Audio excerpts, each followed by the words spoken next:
الحمد لله نحمده ونستعينه ونستغفره ونؤمن به ونتوكل عليه ونعوذ بالله من شرور أنفسنا ومن سيئات أعمالنا من يهده الله فلا مضل له ومن يضلل فلا هادي له وأشهد أن لا إله إلا الله وحده لا شريك له وأشهد أن سيدنا وسندنا ونبينا وحبيبنا ومولانا محمد صلى الله تعالى عليه وعلى آله وأصحابه وبارك وسلم تسليما كثيرا كثيرا. أما بعد فأعوذ بالله من الشيطان الرجيم. بسم الله الرحمن الرحيم. قل اهبطوا منها جميعا فإما يأتينكم مني هدى آمنت بالله صدق الله العلي العظيم وصدق رسوله النبي الكريم ونحن على ذلك لمن الشاهدين والشاكرين والحمد لله رب العالمين. قابل صدر الكرام محترم مکرم حاضرین مجلس حاضرات بطور مسلمان ہم سب کا یہ عقیدہ ہے کہ ہم سیدنا آدم علیہ نبینا وعلیہ الصلوۃ والسلام کی اولاد حضرت آدم ان کے مطابق ہمارا عقیدہ یہ ہے کہ اللہ رب العزت نے انہیں اپنے دست قدرت سے تخلیق فرمایا، مٹی سے تخلیق فرمایا، جنت کے اندر انہیں ٹھکانہ دیا ہے، پھر ان کی پسلی سے ان کی ہمسفر اما حوا کو تخلیق کیا ہے. قرآن اور احادیث کی روشنی کے اندر حضرت آدم علیہ نبینا وعلیہ الصلوۃ والسلام کی تخلیق کا واقعہ، پھر ان کی جنت کے اندر سکونت کا واقعہ، اور پھر جنت سے اس دنیا میں تشریف لے آنے کا واقعہ، وہ ہمیں مختلف اوقات میں مختلف جگہوں پر صراحت کے ساتھ ملتا رہا ہے اور ہم سب کو معلوم ہے. جو آیت مبارکہ میں نے آپ کے سامنے تلاوت کی، اس میں اللہ رب العزت فرما رہے ہیں اللہ میں امید ہے کہ تم سارے کے سارے نیچے زمین پر اتر جاؤ، اور زمین پر اتر جانے کے بعد دنیا کیونکہ دارالعمل ہے، یہاں ایسا نہیں ہوگا کہ تم بغیر عمل کے رہو، تمہیں کوئی نہ کوئی عمل اختیار کرنا پڑے گا، اور ایسا نہیں ہوگا کہ تم اس دنیا سے چلے جاؤ، اس زندگی میں تو آ جاؤ، دارالعمل میں آ جاؤ، لیکن کون سا عمل اختیار کرنا ہے اور کون سا عمل اختیار نہیں کرنا، کس عمل سے دور رہنا ہے، کس سے اجتناب کرنا ہے، اس کی تمہیں تفصیل معلوم نہ چلے، ایسا نہیں ہوگا. فرمایا کہ فإما يأتينكم مني هدى، کہ تمہیں تو میں نیچے جانے کا کہہ رہا ہوں، مگر وحی کے ذریعے تمہاری یہ تعلیم جاری رہے گی. حضرت آدم علیہ نبینا وعلیہ الصلوۃ والسلام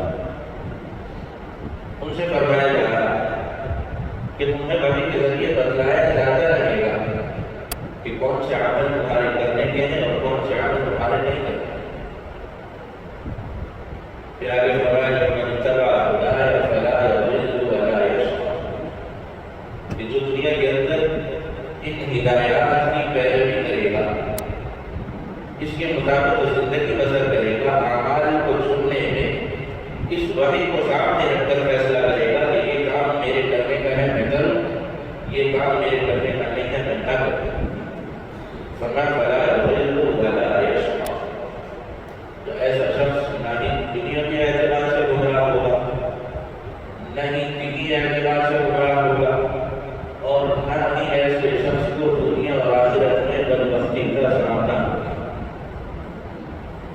فمنهم شقي وسعيد. دو تقسیمیں اللہ رب العزت نے انسان کی کر دی.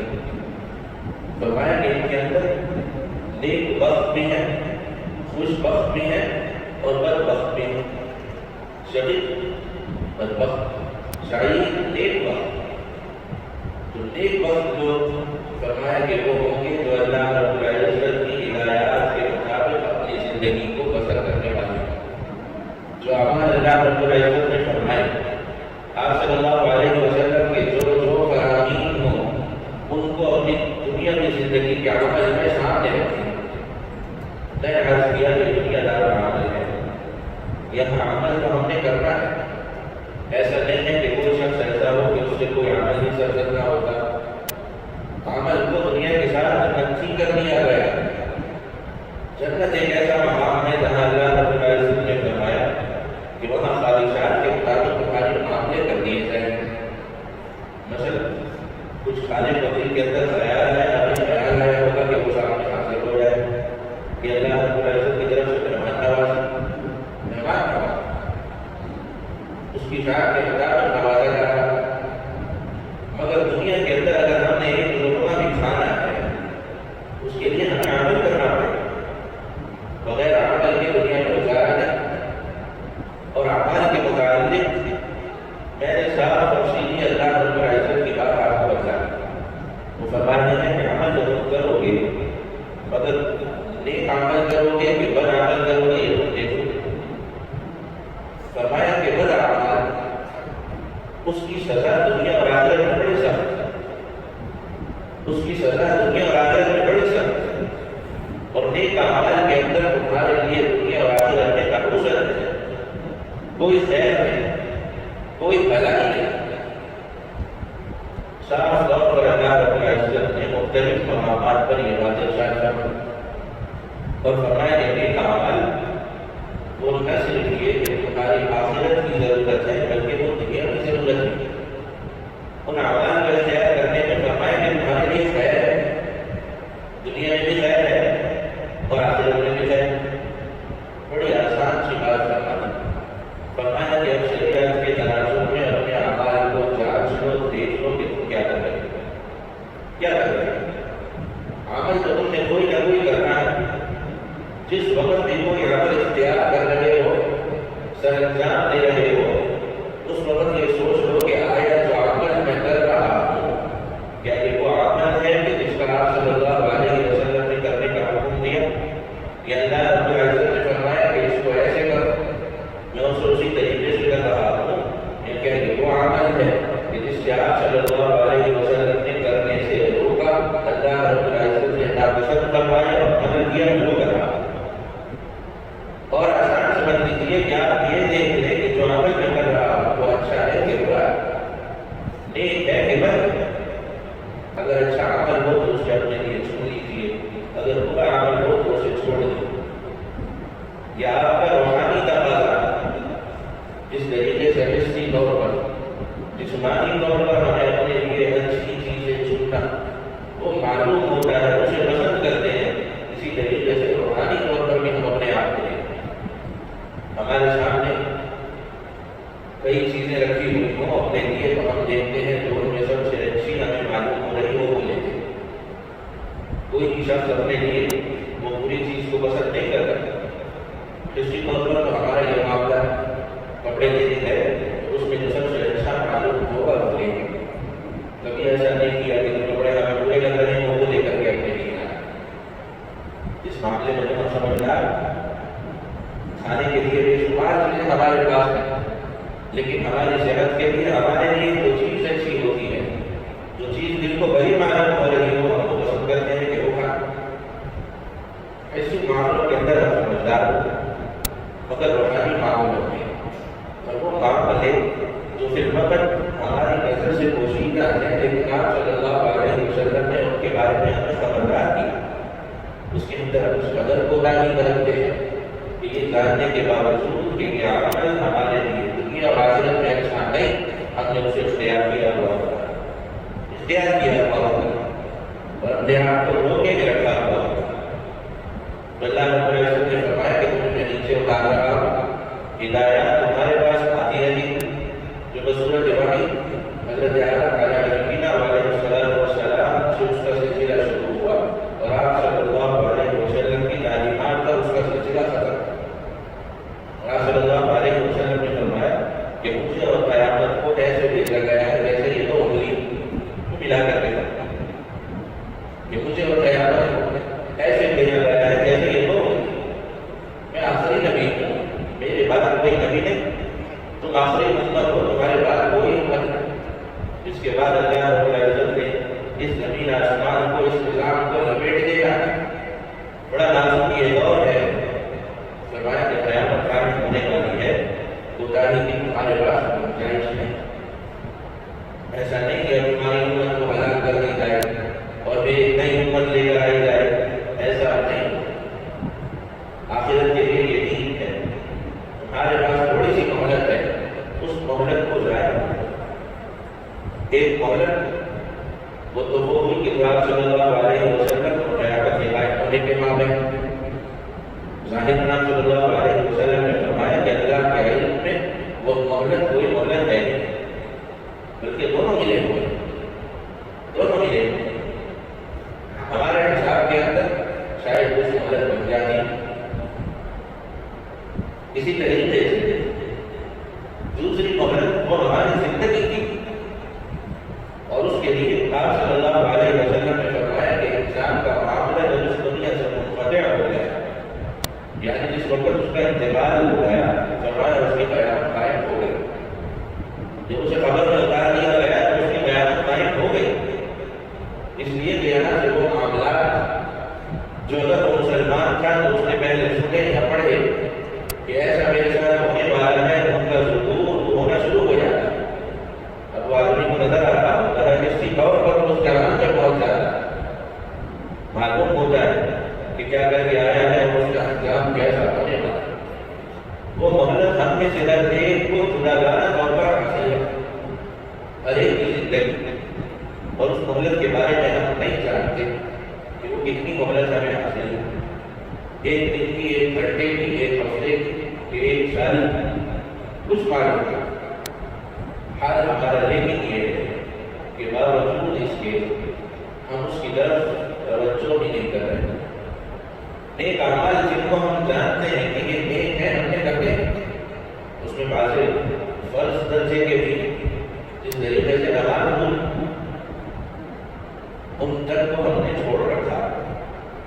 اور برے اعمال جن کے بارے میں ہم جانتے ہیں کہ ہماری دنیا اور آخرت کے لیے اچھے ہیں، کہ جانتے ہیں کہ ان کی وجہ سے ہماری دنیا بھی خراب ہو رہی ہے، آخرت بھی خراب ہو رہی ہے، لیکن جاننے کے باوجود بے کسی کا یہ عالم ہے کہ ان سے اپنے آپ کو چھڑا نہیں رہے. انہیں اختیار کیے رکھا ہوتا ہے. یاد رکھیے کہ اگر ایسی کوئی حالت کسی شخص کی ہو، اللہ نہ چاہے، تو اللہ کے حضور اسے سخت معافی مانگنے کی ضرورت ہے. اس لیے کہ یہ حالت اللہ رب العزت نے ان لوگوں کی بیان کی ہے قرآن حکیم میں کہ جن کے دل سخت ہو چکے ہیں. فرمایا کہ ان پر بے حسی مسلط کی گئی، بے حسی کے پردوں میں انہیں ڈال دیا گیا. ان کا دل اتنا زردآلود ہو چکا ہے، ان کی فطرت اتنی بگڑ چکی ہے کہ جو کچھ بگاڑ ہے وہ اسی میں راضی ہے اور اسی پر خوش. فرمایا کہ ان کی سماعتوں پر مہر لگا دی گئی ہے، ان کی عقلوں پر مہر لگا دی گئی ہے، ان کے قلوب پر مہر لگا دی گئی. اچھی باتیں وہ سنتے ہیں، ان کے کام سے اندر نہیں جاتے، دل پر ان کے کوئی اثر نہیں ہوتا. اگر یہ حالت ہے تو اس حالت سے اللہ کی پناہ مانگیے کہ وہ ادا کر کے توبہ کیجیے کہ اللہ نے تو ایسا کہا کہ اندر اس بھیس کو بیدار کر کہ نیکی کرنے کے لیے آپ کو خوشی ہو اور برائی سے آپ اپنے آپ کو بچا لیں. کبھی برائی میں پڑ جائے تو آپ پر ندامت کا غلبہ، توبہ کا آپ کبھی کریں کہ یا خدا یہ میرا گناہ مجھ سے سرزد ہو گئے. یہ مسلمان کی اور مبارک حال. اور دوسری طرف میں نے عرض کیا کہ جو حال ہے مسلمان پر اگر ہمارے معاشرے میں دیکھیں گے کہ آج ہم نے پورے اعمال کو نہ صرف یہ کہ اپنی عادت بنایا ہوا ہے بلکہ بگاڑ اس قدر ہے کہ وہ معاشرت بن گیا. رشوت آج ہمارے یہاں عام ہے، ہم کو معلوم ہے کہ یہ حرام ہے لیکن نہیں چھوڑ دے. دینے والے کو بھی معلوم ہے یہ حرام ہے، وہ بھی اپنے آپ کے بغیر پہنچ جائے گا، اپنے آپ کو ثابت کرنے کے لیے اپنے آپ کو ثابت کرنے کے لیے پیسہ بھرتا ہے، دوسرے کو بھی معلوم ہے خراب میں مل گیا، جھوٹ ہمیں معلوم ہے غلط ہے، حرام ہے، گناہ ہے۔ ہمارے معاشرے کے اندر اتنا ذرائع ہو چکا ہے کہ اب سچ بولنا معلوم ہوتا، کوئی سچ بولے سچے آدمی ہو تو کہتے ہیں بیوقوف، اس وقت میں فائدہ تو آ رہا ہے، یہ سچ بول کر نقصان اٹھانے والا دنیا میں نہیں بنے گا۔ یاد رکھیے یہ باتیں ہماری تو ہو سکتی ہیں، ہمارے معاشرے کی ہو سکتی ہیں، لیکن اللہ رب العزت کی تعلیمات، آپ صلی اللہ علیہ وسلم کی باتیں یہ ہر کسی ہم نے آپ صلی اللہ علیہ وسلم کی تعلیمات کو دیکھنا، ان کی تعلیمات کے مقابلے میں کوئی تعلیم نہیں، ان کی باتوں کے مقابلے میں کوئی بات نہیں، وہ اس قدر سچے ہیں کہ ان کے دشمنوں نے کہا، ان کے دشمنوں نے شدید ترین دشمنوں نے کہ آپ صلی اللہ علیہ وسلم نبوت کا دعویٰ کو فرما رہے ہیں۔ ہم اس بات کی تصدیق کرتے ہیں کہ آپ صلی اللہ علیہ وسلم کی زبان مبارک سے ہم نے کبھی ضرور نہیں سنا، یہ شدید ترین دشمن کہ جن کو کوئی بات چھاڑنے کے لیے بھی نہیں مل رہی، کبھی آپ صلی اللہ علیہ وسلم نے غلط بیان کیا، ہرگز۔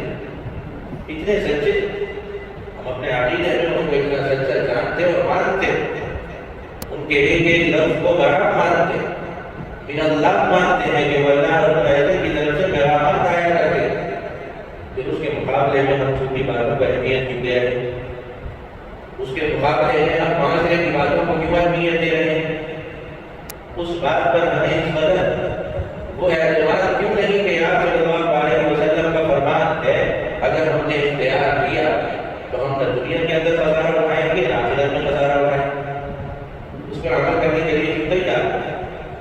میں نے عرض کیا کہ صاف طور پر اللہ رب العزت نے فرما دیا کہ عمل تو آپ نے کرنا ہے، اب عمل کی دو قسمیں ہیں، ایک نیک ایک بد، ایک اچھا ایک برا۔ اچھے اعمال کون سے ہیں وہ بھی وضاحت کے ساتھ بتایا، برے اعمال کون سے ہیں وہ بھی وضاحت کے ساتھ بتایا۔ معاملہ اس قدر آسان ہوا ہے، فرمایا تم اعمال کو اختیار کرو جو تمہارے لیے اچھے ہیں، بالکل ایسے جیسے اپنے لیے اس چیز کو چنتے ہو جو سب سے اچھی معلوم ہو، سب سے اچھی معلوم ہے۔ آپ حضرات سے اگر کوئی کہے کہ تمہیں ایک گاڑی ملنے والی ہے کون سی پسند کرو، جو سب سے اچھی گاڑی ہوگی ہمارے خواہش ہوگی کہ وہ لے کے ہمیں جو سب سے اچھی معلوم ہوتی ہے وہ لے کے رہائش اختیار کرنی ہے، آپ کے ہاتھ میں ہو کون سی اختیار کرو۔ ہر کوئی کہے گا بہترین رہائش میں چاہیے ہمارے لیے سب سے اچھی۔ پہناوا آپ کو دیا جا رہا ہے، کون سا پہناوا پہنو، فطری خواہش ہے، ہر شخص کہے گا بہترین پہناوا چاہیے۔ اس معاملے کو ہم سمجھدار ہیں، لیکن اعمال کے معاملے میں ہمیں کیا ہو جاتا ہے، اس وقت کا بہترین اعمال کو اختیار نہیں کرتے، کبھی اپنی غفلت کی وجہ سے، کبھی کسی اور سبب سے، اور نہ صرف یہ کہ نیک عمل اختیار نہیں کرتے بلکہ برے عمل کو جاننے کے باوجود کہ یہ برا ہے اس برائی میں پڑے رہتے ہیں اور توبہ ہے بھی نہیں۔ اللہ رب العزت نے خود معافی بھی نہیں مانگی کہ ایسی حالت ہم نے اپنی کر، تو فرمایا جو قسم کے اعمال ہوں گے ان میں سے اس عمل کو اگر تم اختیار کرو گے جو اللہ رب العزت کی تعلیمات کے مطابق ہو، آپ صلی اللہ علیہ وسلم کے فرامین کے مطابق ہو، تم دنیا میں بھی نیک وقت ہوگے اور آخرت میں بھی نیک وقت ہوگے۔ اور اگر اس کے مطابق تم نے کوئی عمل اختیار کیا تو دنیا میں تمہاری نہ اور آخرت میں بھی فساد ہے۔ اتنی چھوٹی سی بات، اور یہ آپ صلی اللہ علیہ وسلم کے تو فرامین ہیں، اللہ رب العزت کی تو تعلیمات ہیں، یہ بڑی وسیع ہے۔ یہ ایسے نہیں ایک بات کو اس پر عمل کر دیا جائے اور ہم کہیں کہ ہم نے اس بات پر عمل کر دیا، بلکہ وہ فرامین اور وہ تعلیمات وہ انسان کے بالغ ہونے سے لے کر انسان کے قبر میں جانے تک پوری انسانی زندگی کو محیط ہے۔ اس لیے یہ مجاہدے والا کام ہے، اور یہ مجاہدے والا کام پہلے دور میں اس قدر نہ تھا، اس لیے کہ پہلے دور کے اندر یہ دین اور دنیا آپ صلی اللہ علیہ وسلم کے فرامین کا اور لوگوں کے رہن سہن کا زیادہ تفاوت نہیں تھا۔ انہوں نے شریعت کو جو لوگ صحابہ کرام رضوان اللہ تعالیٰ علیہ اجمعین کہلائے گئے اپنا رہن سہن تسلیم کیا، اس کے مطابق اپنی زندگیاں ڈالی۔ اب جو وہ زندگی اسی طریقے پر گزار رہے ہیں سارے کے سارے، وہ زندگی گزارنے میں کوئی مشقت نہیں ہوتی۔ آج ہم نے اپنی زندگیوں کو کسی اور طرز پر گزارنا شروع کیا ہوا. ہمارا طرز زندگی ہم سے وہ چھوڑنا وہ دشوار ہو رہا. اگر ہم آج بھی شریعت کو اختیار کریں بطور معاشرہ اسے اپنا طرز زندگی بنائے بطور فرض اسے اختیار کریں شریعت پر چلنا عمل کرنا کوئی مشکل نہیں. مگر مشکل وہ ماحول ہے جو ہم نے آج بنا رکھا کہ جس کے اندر ہم عادت ہمیں پڑ گئی ہے. اب اس عادت کو چھوڑا نہیں جا رہا. معاشرہ جس غلط پر چل نکلا ہے اسے سدھارا نہیں جا رہا. یہ سدھرے گا تب جب ہم جیسے بیٹھے لوگ یہاں سدھرے معاشرے کے افراد سدھرے. اچھا تو ہمیں معلوم ہوتا ہے کہ اسلام کے مطابق معاشرہ چلے, اسلام کے مطابق ہمارا ملک چلے, اسلام کے مطابق ہمارا نظام چلے, لیکن ہم خود اسلام کے مطابق چلنے کو تیار ہیں. یہ ہماری سب سے بڑی بدعملی سب سے بڑی. ہم اسلام کے مطابق چلنے کو تیار ہیں لیکن ہم باتیں ضرور کریں گے. پہلا کام تو یہ ہے کہ اسلام کے مطابق اپنے آپ کو ڈھالو. تبدیلی اندر سے آ رہی ہے, اندر سے ٹوٹتی ہے. اپنے آپ کو درست کرو. اپنے گھر کو جو تمہارے ہاتھ میں ہے وہاں اسلام کو لے کر گیا. معاشرہ جس قدر تم معاشرے میں حصے دار تاجر ہو, تجارت کرتے ہو, مسلمان تاجر ہو تبھی ہو. زراعت تمہارا کام ہے, دباوا کرتے ہو, ڈاکٹر ہو مسلمان ڈاکٹر ہو, انجینئر ہو مسلمان انجینئر ہو.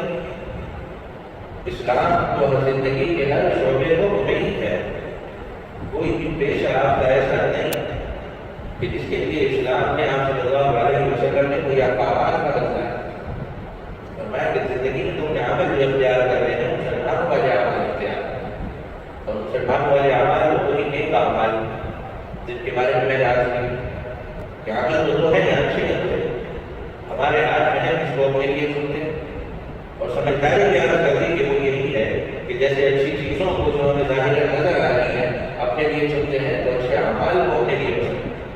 اللہ رب العزت سے اس کی توفیق مانگ. قرآن حکیم کی میں نے آیت مبارکہ آپ کے سامنے پڑھی. اللہ رب العزت فرما رہے ہیں فاستبقوا الخیرات کہ یہ کام ایسے بھی نہیں کہ اپنے لیے پسند کر لو بلکہ سبقت کرو, ایک دوسرے سے آگے بڑھو, زیادہ سے زیادہ کرنے کی کوشش کرو. کچھ صحابہ صلی اللہ علیہ وسلم کے پاس آ گئے جو مہاجرین میں سے تھے اور ان کی مالی حالت اتنی اچھی نہیں تھی.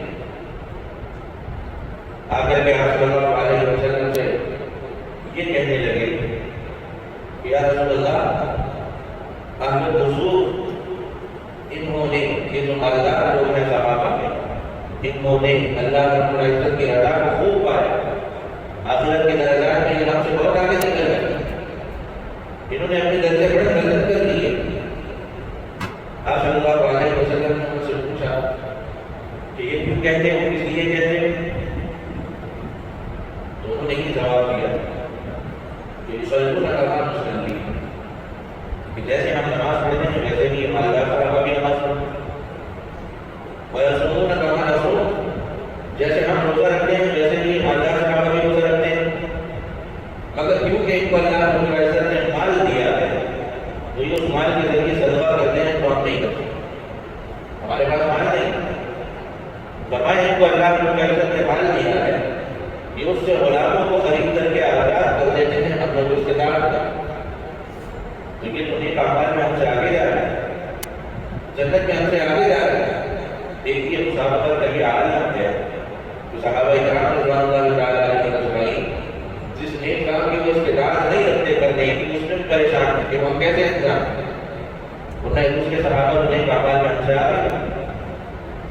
آپ صلی اللہ علیہ وسلم نے ان سے فرمایا کہ دیکھو میں تمہیں ایسی چیز بتا دیتا ہوں کہ اگر تم اختیار سے کر لو تو تم سے آگے چلے گئے تم بھی ان تک پہنچ جاؤ, اور جنہوں نے عمل کو اختیار نہیں کیا ہوگا تو ان سے پیچھے رہ جانے والے ہو جائیں گے. یعنی یہ کام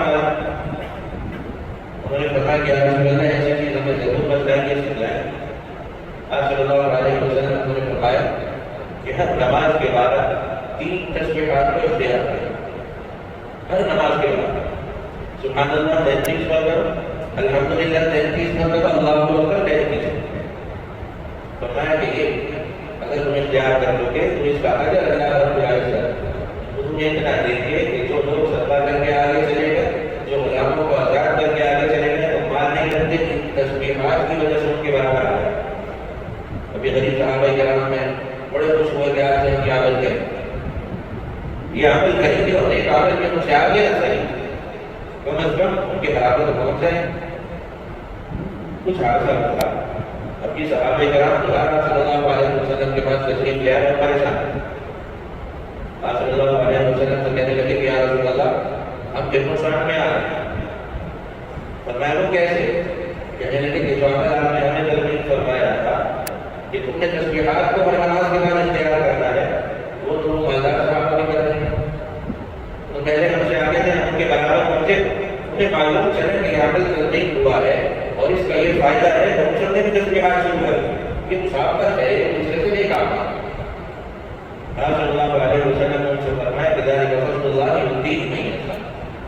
کہ پر کوئی ایسا عمل کہا کہ میں ان کے برابر نہیں لا سکتا. تو سب یہ اللہ رب العزت کا فضل ہے کہ جس کو جتنا جیسے اس کا فضل رزق ہے، اسی طریقے سے اس کا فضل وہ ایک اعمال کی توفیق بھی ہے. جس کو جتنا، جس سے جتنا کروا اللہ رب العزت کا فضل ہے، اس کی توفیق. تو تم نے جتنا کیا ان کو اللہ رب العزت نے توفیق زیادہ دے دی. اسے اللہ رب العزت کا فضل ہے. جتنی تمہاری استطاعت ہے اس میں پوری کوشش کرو کہ تم نیک اعمال دوسرے سے آگے بڑھو. نہ صرف یہ کہ مسلمان کو نیک اعمال کے اختیار کرنے کا حکم ہے، بلکہ آپ شریعت دیکھیں گے تو معلوم چلے گا کہ اس میں ایک دوسرے سے مسابقت کرے گا کہ اللہ کی بات میں سب سے زیادہ ماننے والا ہوں. آپ صلی اللہ علیہ وسلم کے قوانین پر سب سے زیادہ عمل کرنے والا میں ہوں. اسلام سب سے زیادہ میرے گھر کے اندر. ہم سب کو اس کے لیے متفکر ہونے کی ضرورت ہے، اس لیے کہ بالآخر ہم سب مسلمان ہیں. آپ صلی اللہ علیہ وسلم کو اپنا نبی مانتے، اللہ رب العزت کو اپنا معبود برحق مانتے. ہم نے اور آپ نے ان کے احکامات پر چلنا ہے، اپنی زندگی کو گزارنا ہے. تو آگے کے لوگ اس کا اصل اللہ رب العزت مجھے اور آپ کو اس پر عمل کرنے کی توفیق نصیب فرمائے.